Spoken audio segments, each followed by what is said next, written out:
Your top stories this evening sponsored by Courts, bringing value home. Guyana maintains Tier 1 ranking in Global Human Trafficking Report. Powers to reconvene Parliament should not rest with the executive, says the WPA. Cash transfers aren't sustainable, says Minister VICKRAM BHARRAT. And in sport, West Indies avoided a Syrian whitewash against Nepal. Amir Jangoo top scored with 74 and Ackeem Auguste 41. HGP Nightly News begins now.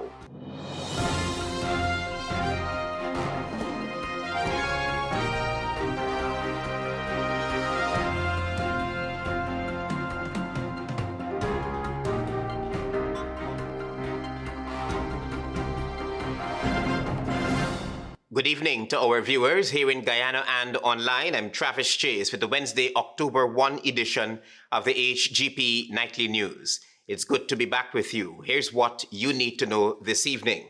We tell you first up that the U.S. State Department's 2025 Trafficking in Persons report has once again placed Guyana in the Tier 1 category, recognizing strong anti-trafficking measures, while also issuing new recommendations for further action. Tiana Cole opens our broadcast with this story. Guyana's once again secured Tier 1 ranking in the 2025 Trafficking in Persons TIP report issued by the U.S. Department of State, marking the 9th consecutive year the country has been recognized for its serious and sustained efforts to combat human trafficking. The annual TIP report evaluates global responses to human trafficking and places countries in tiers based on their efforts. A Tier 1 ranking is the highest classification given to governments that meet the minimum standards for eliminating trafficking and demonstrate consistent progress. Minister of Home Affairs Onij Walron described the achievement as evidence of government's unwavering commitment to protecting vulnerable populations and dismantling trafficking networks. She credited the work of the Ministerial Task Force on Trafficking in Persons, civil society stakeholders, NGOs, and international partners for strengthening Guyana's anti-trafficking framework. The 2025 report highlighted several notable advancements, including an increased prosecution rate, the conviction of a sex trafficker with an ordered restitution payment, expanded collaboration with foreign governments on cross-border cases, and greater funding for victim support and prevention efforts. Despite a positive ranking, the U.S. State Department issued 12 key recommendations for Guyana to further improve. These include expanding prosecutions, particularly in cases involving children, eliminating recruitment fees charged to workers, increasing spot-in inspections in vulnerable sections such as mining and logging, enforcing restitution orders more promptly, and ensuring convicted traffickers and complicit officials face adequate penalties. Minister Waldron affirmed the government's readiness to address these recommendations through stronger policies, rigorous monitoring, and expanded partnerships, adding that the administration is committed to both prevention and victim protection. The Ministry of Home Affairs also urged the public to report suspected cases of human trafficking by contacting the 24/7 Counter Trafficking in Persons hotline at 227-4083. 623-5030 or 624-0079. Tiana Cole reporting for the HGP Nightly News. Thank you, Tiana, for your reporting. Parliament alone should decide when it meets and when it dissolves, not the executive. So says the Working People's Alliance. It is the argument of the Working People's Alliance that the powers to reconvene Parliament should be taken away from the executive and should be rest solely with Parliament office. Lead of the Working People's Alliance, Dr. David Hines, told a Wednesday morning press conference that such a proposal would mean constitutional reform. That we should move to constitutional reform that gives the Parliament control over when it meets. That there should be a statutory date after an election, let's say the second Tuesday after the election or 2 weeks after the election or something like that, that says very clearly. Parliament was dissolved on July 3, 2025, to pave the way for the holding of general and regional elections on September 1, 2025. President Irfan Ali has already pointed out that he has until November to convene the 13th Parliament, a statement that doesn't rest well with the WPA. Of course, you have to make allowances for emergency, and that should be put in the Constitution. But we should take away control over the Parliament, the National Assembly, from the executive branch. According to Guyana's constitution, each session of Parliament shall be held at such a place within Guyana and shall begin at such a time, not being later than 6 months from the end of the preceding session, if Parliament has been prorogued, or 4 months from the end of that session, if Parliament has been dissolved, as the President shall appoint by proclamation. Right now, it is the government side that determines when Parliament meet. What is that? Clerk of the National Assembly, Sherlock Isaacs, is already on record saying that his office is awaiting a proclamation by the President. Travis Chase, HGP Nightly News. Mounting concerns about properly managing Georgetown's waste have prompted swift action from the Ministry of Local Government and Regional Development. Minister Priya Manik Chand met with officials from the Mayor and City Council this week, emphasizing that cleanliness in the capital is a national priority. Jada June reports. Minister of Local Government and Regional Development Priya Manik Chand met with Walter Narayan, Director of Sanitation at the Mayor and City Council, to address growing concerns over the state of waste management in Georgetown. Discussions stem from complaints from residents and widespread dissatisfaction with the city's sanitation standards. The meeting focused on challenges hindering sanitation services and the urgent need for practical solutions. Minister Manik Chand stressed that keeping Georgetown clean must remain a top priority, noting that the capital should reflect the beauty, warmth, and hospitality of the Guyanese people. Following the engagement, Minister Manik Chand visited Stabrook Market, where she observed cleanup efforts and listened to the concerns about their environment. She acknowledged that the feedback will help guide long-term strategies for improving sanitation in and around the market, one of Georgetown's busiest commercial hubs. Trying to figure out how we can sustain, not have the master state of everything, how we can sustain. Both the ministry and the mayor and city council pledged closer collaboration on sustainable initiatives to restore pride in the city's appearance while making communities cleaner, healthier, and more welcoming. Jada June reporting for HGP Nightly News. Thank you, Jada. There is more news ahead. Stay with us. Welcome back to the HGP Nightly News. We tell you now that the issue of bullying in schools has once again taken center stage, with Education Minister Sonia Parag signaling her intention to take a firm but balanced approach, since bullying is unacceptable and the response cannot be limited to suspension and expulsion alone. Jada June is on this story. Minister of Education Sonia Parag has announced that anti-bullying will be a top priority for her ministry in the upcoming weeks. She noted that bullying has been affecting schools for some time and requires urgent but thoughtful action. Anti-bullying is something that I will be looking at very heavily in the next couple of weeks. According to Honorable Minister Parag, solutions must be fair and holistic, recognizing that different types of bullying affect students in different ways. She pointed out that simply suspending or expelling offenders may not always be effective, since some students may see expulsion as an escape, while victims are left feeling that justice has not been served. It's simply, I'm going to suspend you, I'm going to expel you, right? Because some children want to come out to school, and you expel them, they might be happy to come out to school. The Education Minister emphasized the need for a national consultation to hear from students, parents, teachers, and the wider community before implementing new measures. She stressed that the aim is to create a culture where children are safe, respected, and protected. I want to hear from people. I want to do a national consultation to hear from people.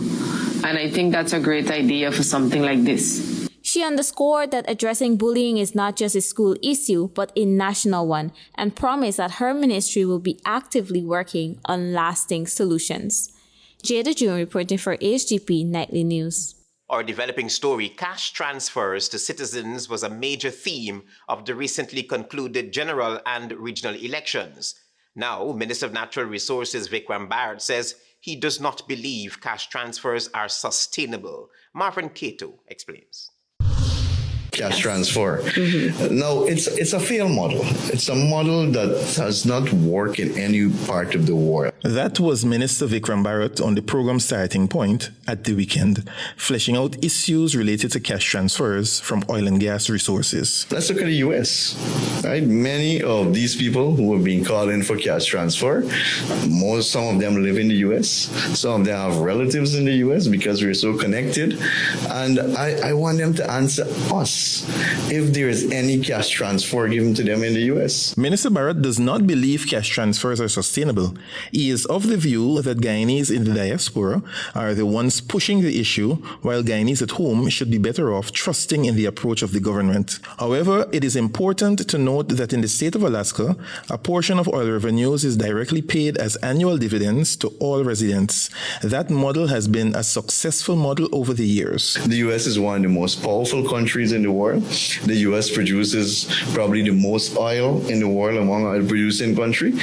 I've never heard of any cash transfer in the U.S. It is important to note that on the recently concluded election campaign trail, the issue of transfers were mentioned to the electorate. Political parties made that issue one of its central policy issue proposed to the electorate. This model, it can't work. It don't work. We will end up with a country with people who are not educated because they didn't see the need to go to school and further their education and to study and to build a professional career because they're receiving these cash transfers. He also addressed foreign dominance not only in the workforce, but business-wise. We will simply have a country where expats and foreigners will dominate, obviously, because our locals are just sitting back and waiting on their cash transfer at the end of the month. Marvin Cato reporting for HGP Nightly News. Antonio Day tells us now that although the Alliance for Change does not have a seat in Parliament, David Paterson, acting leader of the party, says that the party will continue to hold government's feet to fire. On numerous occasions, David Paterson has been critical of the government regarding several major incomplete capital projects, like the Wales Gas to Energy project, in his capacity as former Minister of Public Infrastructure and Member of Parliament. Like many other critics of the state, he has accused the incumbent of wasting taxpayers' monies on such projects. Although the Alliance for Change will not be occupying any seats in Parliament, Paterson says it will continue to hold the government's feet to the fire. The party have already started exploring avenues to get our message out, holding the government accountable. Paterson says that the Alliance for Change will continue to work on the ground by sensitizing the country on the occurrences under the ruling PPC government. He noted that the party will utilize social media to its advantage. We'll be introducing some podcasts weekly. I think it's probably start bi-weekly on topics to highlight all these issues other than conferences. But likely be even much more vocal because I have a little more time on my hands now. With the We Invest in Nationhood, our partnership for national unity and for Guyana forming part of the parliamentary opposition, citizens eagerly anticipate the convening of the 13th Parliament. Antonio Day reporting for the HGP Nightly News. You're watching the HGP Nightly News. There is more news ahead. Stay with us. Thanks for staying with us here on the HGP Nightly News. Guyana has embarked on a mineral mapping project to identify gold deposits and other minerals across the country. This will be in collaboration with the Guyana Geology and Mines Commission, Ministry of Natural Resources, and US-based firm Global Venture Consulting. Minister of Natural Resources VICKRAM noted that the mineral mapping exercise facilitated by the government and United States firm Global Venture Consultation will aid in achieving and balancing economic development with environmental sustainability. This project will take us a far way to achieving this particular objective as laid out in the Low Carbon Development Strategy. The last mineral mapping exercise was conducted in 1968, and this project aims to bridge the data gap and provide a more accurate understanding of Guyana's mineral resources. By creating detailed maps of targeted mineral zones, miners can focus on areas with high potential, reducing exploration costs and environmental impact. The project is expected to attract more international investors to Ghana's natural resources sector, creating job opportunities and boosting local industries. This is a project that will enhance our reputation as a country, that will enhance the mining sector, that will show greater environmental stewardship while we continue to develop our country and create opportunities for our people. Global Venture Consulting will utilize advanced technologies, including artificial intelligence and machine learning, to analyze data and identify potential mineral deposits. By identifying areas with high mineral potential, the mineral mapping exercise also aims to reduce the environmental impact of mining and promote more sustainable practices. Antonio Day reporting for the HGP Nightly News. Pinktober 2025 was launched on Wednesday with a strong call for early detection and greater awareness. The campaign themed Act Now, Live Strong aims to inspire action and support for cancer fighters and survivors. Find out more from Tiana Cole.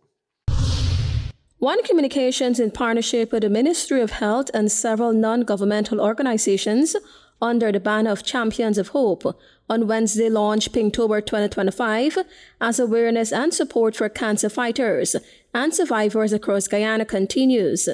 Speaking at the launch, which carried the theme, quote-unquote, Act Now, Live Strong, One Communications Managing Marketing Director Ian Lewis said the message reflects an urgent reality and a call to action. Act now because cancer does not wait.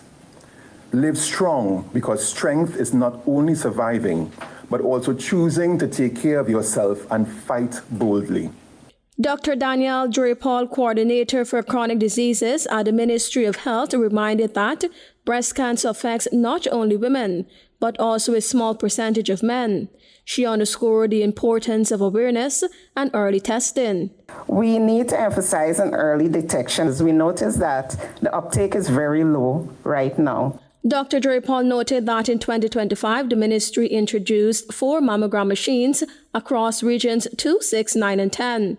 However, uptake remains low despite service being offered free of charge. She further highlighted the need for stronger health education. Breast cancer survivor Rosalind Clark shared her personal journey, recalling that in 2016, she discovered a lump while visiting her sister overseas. On her return to Guyana, she was diagnosed with breast cancer, and in 2025, cervical cancer. Clark, who comes from a family deeply affected by the disease, urged Guyanese to show continuous support to those living with cancer. I want to encourage each and every one of us, those with fighting cancer and those who survive cancer, give them all your love and support. We are battling this sickness 365 days a year. Another survivor, Renetta Williams, said her fight began in 2022, shortly after becoming a grandmother. Even though she had not yet reached 40, she advised women to be proactive about their health. My advice is, before you get to 40, you get that self-examination done every month. Tiana Cole reporting for the HGP Nightly News. The vision for the agriculture sector over the next 5 years was on Wednesday ruled out as Agriculture Month was officially launched. Marvin Cato will tell you more. As we launch Agriculture Month 2025, this occasion is not just a tradition, because people see this now as an annual feature. That was Minister of Agriculture Zulfikar Mustafa, highlighting his vision for the next 5 years as the agriculture sector continues to expand and grow out, utilizing the resources from the oil and gas sector. This is all in a bid to make the sector more competitive and a major contributor to Guyana's GDP, the minister opined. Guyana today is ranked #1 in the world in agriculture and food security. That's a tremendous achievement for us. Agriculture has always been the backbone for development, and Guyana is carrying the tag, the breadbasket of the Caribbean, over the decades for this very reason. However, the ministry is tasked with moving the sector from a primary source base or raw materials base to a more agro-processing base, since agro-processing brings more value-added products to the market and strengthens one's export market. According to Minister within the Ministry, VICKRAM, this ensures the economy enjoys direct monetary investments and the foreign exchange. Agriculture, as we know, is the backbone of our economy. Agriculture has played a very significant role in our nation's rich history. Rice and sugar have traditionally been two important industries in our economy. Minister Ramkissoon was adamant that the agriculture sector has contributed greatly to our economic development. However, one must note that to recapture those glory days, calls for immense work must be adhered to, since the sector continues to be plagued with issues, especially when world market prices drop, which invariably leads to farmers protesting. Your government invested heavily in modernizing the sector with improved technologies, modern infrastructure, and value-added initiatives. In closing out the day's importance, Dr. Gillian Smith, United Nations Food and Agriculture Organization, in her delivery noted the importance of Guyana's role in food security. The very fact that there is an agriculture month that is celebrated in Guyana shows how much commitment Guyana has to this process. The month-long activities will be observed under the theme, Transforming Livelihoods Through Agri-Food Systems. Marvin Cato reporting for HGP Nightly News. President Irfan Ali has declared a firm stance against foreign exchange abuse and capital fight in Guyana, and will be introducing an emergency 9-point plan to stabilize the nation's financial system. This decisive action was prompted by a significant spike in demand for foreign currency and a rise in suspicious high-volume transactions, especially those involving credit cards. Antonio Day reports. During a critical meeting with the Governor of the Bank of Guyana, the Commissioner General of the Guyana Revenue Authority, and heads of major commercial banks yesterday, President Irfan Ali has mandated the immediate implementation of new standard operating procedures to increase transparency and stop illicit financial outflows. To tighten control over import-related transactions, several new rules have been established. Any customer requesting foreign exchange to import goods must first present a commercial invoice to their bank. Upon the arrival of the goods, the customer must then submit copies of the certified invoice, the bill of lading, and a GRA compliance certificate to both the bank and the Revenue Authority. Banks are now strictly prohibited from releasing funds without this complete verification. Furthermore, all transaction documents must be forwarded to the Bank of Guyana, which will establish a new system to reconcile records from all parties. The plan also specifically targets fraudulent practices and the misuse of personal credit. President Ali painted a stark picture of the recent pressure on the foreign exchange market, highlighting data gathered by a specially convened interagency task force. He noted that while the government has intervened aggressively to meet demand, injecting $332 million in 2024, which rose sharply to $1.2 billion in 2025, with another $160 million spending, the demand continues to soar. In a move to bolster the local economy, the new regulation mandates that companies register under Guyana's local content laws and serving the oil and gas industry must maintain a local bank account. All foreign currency earned by these entities must be remitted to these local accounts, a requirement the government intends to formalize by amending the local content legislation. This ensures that a greater portion of the revenue generated from the nation's resources remains within its financial system. Finally, the government will establish a single window post-clearing system at the central bank to create a more integrated and transparent process. This system will ensure that all prior transactions between GRA, commercial banks, and the Bank of Guyana are fully reconciled before any new foreign exchange requests can be approved. Representatives from the commercial banks have reportedly expressed their full support for these comprehensive measures, acknowledging that the new SOPs will help ease the systemic difficulties they currently face and bring greater stability to the financial sector. Antonio Day reporting for the HGP Nightly News.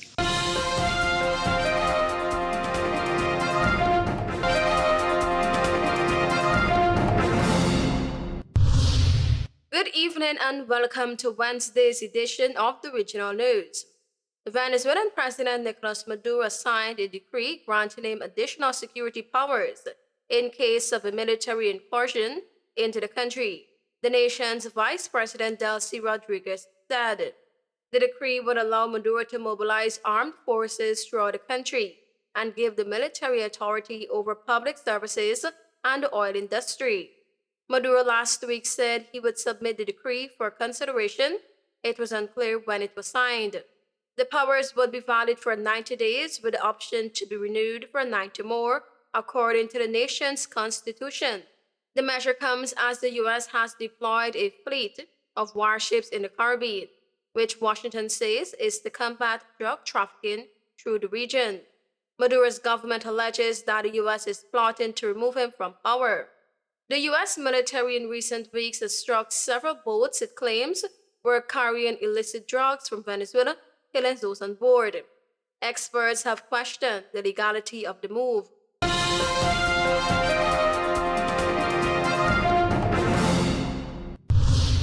The Grenada government has announced what it termed quote-unquote important changes to the Cuban workers program following a request made by the United States to review the program. A statement from the Ministry of Foreign Affairs said that it is important changes to strengthen the administration and oversight of the Cuban Workers Program have been implemented, following high-level consultations between Grenadian and Cuban officials in Havana this month. The statement said that the discussions were led by Foreign Affairs, Trade and Export Development Minister Joseph Andal and included Health Minister Philip Telsford, and that it was agreed that all Cuban professionals serving in Grenada would work under conditions equal to those of their Grenadian counterparts. The Deccan Mitchell government said that the Cuban Workers Program has provided significant support to Grenadians, especially in the delivery of health care. In August, the United States Department of State announced that it had taken steps to impose visa restrictions on African, Cuban, and Grenadian government officials and their family members for their complicity in the Cuban regime's medical mission scheme, in which medical professionals are quote-unquote rented by other countries at high prices, and most of the revenue is kept by the Cuban authorities.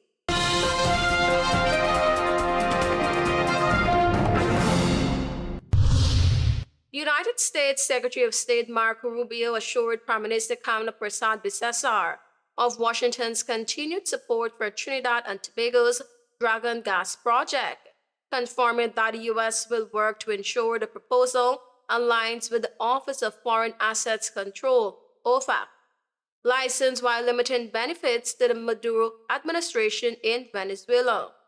The two leaders met on Tuesday to review bilateral cooperation with energy security high on the agenda.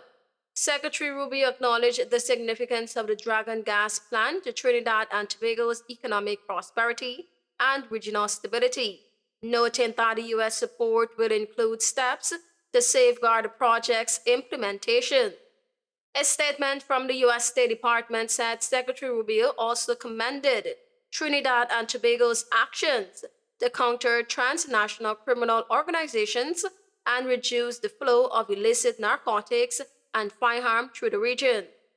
The U.S. Secretary of State emphasized that deepening cooperation between the two countries will be critical to dismantling narco-trafficking networks and safeguarding regional security. Thank you for watching. I am Tiana Cole.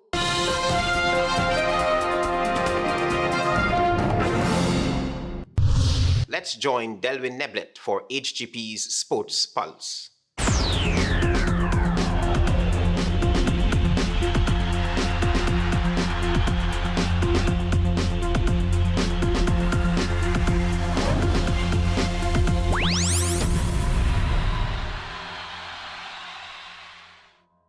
Good evening, Guyana. I'm Delwyn Neblet with your HGP TV Sports Pulse for today, Wednesday, October 1st, 2025. The Garden City of Georgetown came alive this past Sunday as hundreds joined the Stride 592 Soca Heart Runner Walk 2025. Determination and music filled the air as runners, walkers, and families gathered for a day of health and celebration. The event featured a 5K and 10K race as well as a kids' fun run. Spectators cheered loudly while volunteers encouraged every participant across the finish line, creating an electrifying atmosphere of unity and pride. The event also highlighted the fight against cardiovascular disease, Guyana's leading cause of death. The campaign brought communities, schools, and workplaces together, proving that movement belongs to everyone. Organizers hailed the day as a triumph in spirit, wellness, and togetherness. Moving into football, action resumes in the Georgetown Football Association Senior Men's Football League 2025 with 2 fixtures at the Police Sports Club ground Ivleary tonight. The first match, which commenced at 19 hours, features Northern Rangers versus the Rhythm Squad, while match number 2 will see Black Pearl taking on the Beacon FC. Organizers mentioned via social media that heading into the 3rd round of this year's competition, the players of the match will now receive a cash incentive in addition to the trophy award that was presented in the first 2 rounds. Into cricket, West Indies avoid series whitewash in Sharjah. Player of the match Ramon Simmons picked up 4 for 15 as the Windies secured a 10-wicket victory against Nepal to avoid a 3-0 series whitewash in Sharjah. After being sent in, Kushal Bertil top scored with 39 from 29, and the captain Rohit Paudel struggled to make 17 from 19 as Nepal were bowled out for just 122 in 19.5 overs. Left arm seamer Jedi Blades also showed good control to pick up 2 for 20 as Jason Holder picked up 1 for 19. When the Windies responded, Amir Jangoo top scored with an unbeaten 74 from 45 as Ackeem Auguste scored an unbeaten 41 from 29 to secure the consolation victory. Nepal made history earlier this week when they defeated the West Indies in the 2nd T20 International to claim the first ever series victory over an ICC full member nation. Also in cricket, Demerara crowned 2025 Under-13 Inter-County champions. Captain Lamar Cicheran led from the front as Demerara secured an emphatic 180-run victory in their final match against the GCB Select 11 to secure the 2025 Under-13 Inter-County title. Cicheran, who finished with an aggregate of 218 runs, the most runs of any batter in the tournament, scored a classy 55 to back up his record-breaking 144 in the previous match, and along with fellow opener Nathaniel Ramkellowan, who top scored with 64, and Afraz Khan, who scored an unbeaten 52, propelled Demerara to a formidable total of 232 for 3 off of the allotment of 40 overs. The GCB Select 11 were then bowled out for just 52 in 23.2 overs as Deshaun Ramnorth bowled a magical spell of 5 for 5 and Jasani Craig picked up 3 for 8. Ramnorth and Berbice's Adrian Emmanuel, who picked up the best bowling figures in the tournament's history, grabbing 7 for 12 against the GCB Select 11, jointly finished with the most wickets in the tournament. And finally in cricket, Forest Fusion crowned first ever Flair Under-21 T20 champions. In the grand finale on Sunday, Forest Fusion defeated the Emerald Warriors to be crowned the inaugural champions of the Flair Under-21 T20 tournament. Batting first at the Multino Sports Club ground on Thomas Lands, Emerald Warriors were bowled out for 66 and 15.1 overs. The Fusion bowlers chipped in evenly as Leon Sissel, Jaden Dowlin, Shane Prince, and Afraz Budu each picked up 2 wickets. In response, Fusion's openers made it look easy to secure a 9-wicket victory as Ramprasad Ramnorth, who was unbeaten on 39, and Anton Lim with a touch 24, guided them to 69 for 1 in just 8.4 overs. Individual awards were presented to Ramprasad Ramnorth for the most runs and the man of the match as Micah Amsterdam picked up the most wickets and MVP award. Andrew Lim was given the award for the best fielder and super striker as Nathan Bishop was recognized as the emerging player of the tournament. In conclusion, Minister within the Ministry of Culture, Youth and Sport, the Honourable Stephen Jacobs, continued his series of engagements with national associations and federations on Tuesday, featuring key sporting bodies including the Athletics Association of Guyana, the Guyana Darts Association, the Guyana Mixed Martial Arts Federation, and the Guyana Motor Racing and Sports Club. According to the Minister, the exchanges highlighted the unique challenges and successes within each discipline and opened the door to practical ways of strengthening programs, enhancing athlete development, and creating more opportunities for participation at every level. That's it for this edition of the HGP TV Sports Pulse. I'm Delwyn Nevlet, reminding you to stay in the game. Guyana maintains Tier 1 ranking in Global Human Trafficking Report. Powers to reconvene Parliament should not rest with the executive, says the WPA. Cash transfers aren't sustainable, says Minister VICKRAM BHARRAT. And in sport, West Indies avoided a series whitewash in Sharjah. Amir Jangoo top scored with an unbeaten 74 and Ackeem Auguste 41. Those are our major headlines. For these stories and more, please go to our website. It's www.hgptv.com. I'm Travis Chase. Thanks for watching. Goodbye.